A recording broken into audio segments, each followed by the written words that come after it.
Hi, I'm David. Today we're going to look at this word problem. The word problem says find two positive numbers whose product is 147 and the sum of the first plus 3 times the second is a minimum. Okay, whenever we see word problems, we can get lost in kind of the terminology and what exactly is going on. So a good idea is just to write down the information that we know. So let's start unpacking this. The first piece of information we have is we've got two positive numbers. Okay, when you have a word problem, there are no variables in here. So we have to get some sort of variables in here. And we're told that we're working with two positive numbers. So let's call them something. Let's call them x and y. You can call them whatever you want, but let's just call them x and y. So let's say let x be positive and y be positive. Okay, so greater than 0, they're positive. So we've got that first piece of information. What's another piece of information we've got here? Their product is 147. Okay, so we've already called those two numbers something. We called them x and y, and their product is 147. So let's jot that down. X times y is 147. Great. We're already starting to kind of understand what's going on here. And now we're asked to think about something.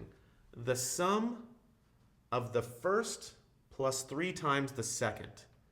Okay, so we've got the first plus 3 times the second. We didn't really say which one was first or second, x or y. I guess I wrote down x first, so that could be the first. So I'm supposed to write the first, so x plus 3 times the second. But they don't tell me that equals something. They want me to minimize that. So is a minimum. Okay, so I've taken all the information I can from this sentence, and I've written it down right here, and I'm trying to minimize this thing. I probably want to call that thing something. So since they said it's a sum, maybe I'll call it s for sum. So I'll say s equals x plus 3y, and I want to minimize s. I want it to be as small as possible.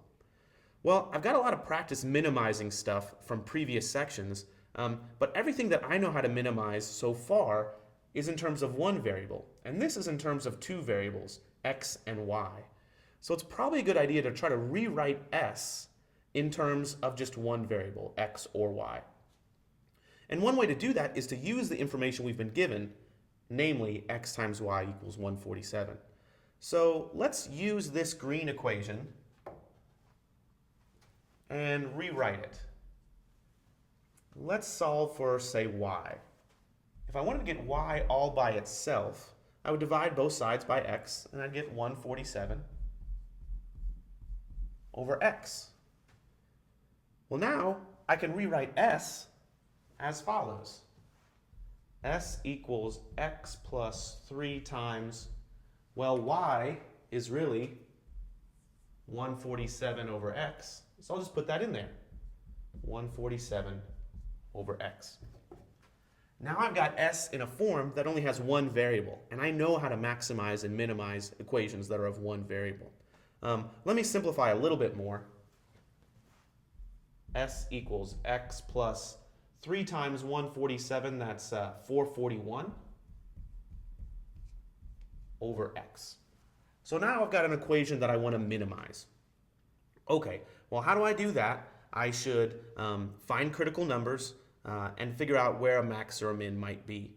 I should be a little bit concerned about the domain of this function. This function is undefined for x equals 0, but x can never be equal to 0. I was told at the beginning that x and y are positive values. So the domain of this is for all values of x greater than 0. So I'm not really too concerned about that x right there.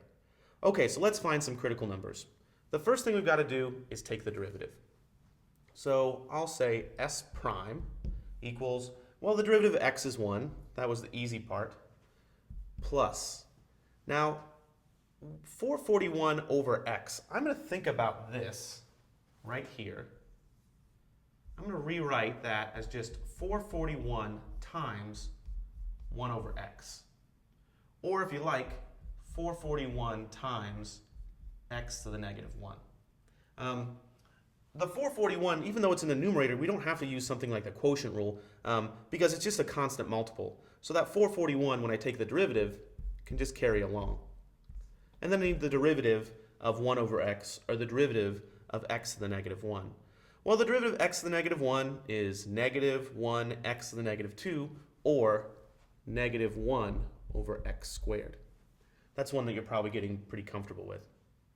Okay, now I've got this equation for the derivative, and I need to find critical numbers, where this thing is undefined or equal to 0. Well, the only place where it's undefined is when x equals 0, but that's not in my domain, so I'm not too concerned about that. So let's set this thing equal to 0. I'll simplify a little bit. Let's see, I'll have 1 equals 441 over x squared. If I bring this to the other side of the equation, add it to both sides. I can multiply both sides by x squared.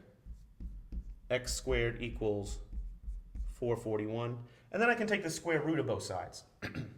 Let's see, I'll have x equals plus or minus the square root of 441.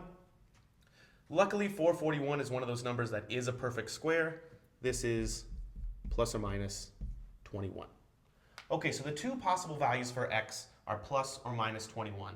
But luckily, we know that x has got to be greater than 0, so I can kind of cancel out this negative. X cannot be negative 21. It can only be positive 21. Okay, at this point, my only possible value is x equals 21. I'm pretty sure that this is going to be my answer. I'm pretty sure that x has got to be the correct x from over here. However, I should verify that it's a minimum. So I want to know, is x actually a minimum value? Or does the minimum value occur at x equals 21? So how do I do that? I should look at my intervals. I could do something like this. Create a little chart with intervals. I could let x go from 0 to 21, and then from 21 to infinity. Since x has to be greater than 0, these are the only two intervals that I'm concerned about. I could plug in some representative for those intervals, look at the sign,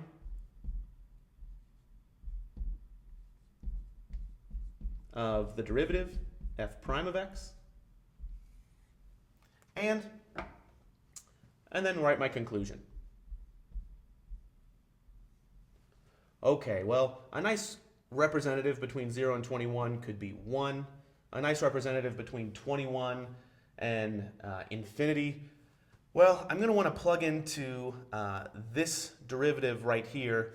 I don't know, maybe I'll plug in 100. I can square 100 pretty easily, so maybe I'll do that. I need to look at f prime of 1, and I need to look at f prime of 100. Let's look at f prime of 1. In this case, I'm kind of using f and s synonymously. If you like, we could write that down. I'll let s equal f of x.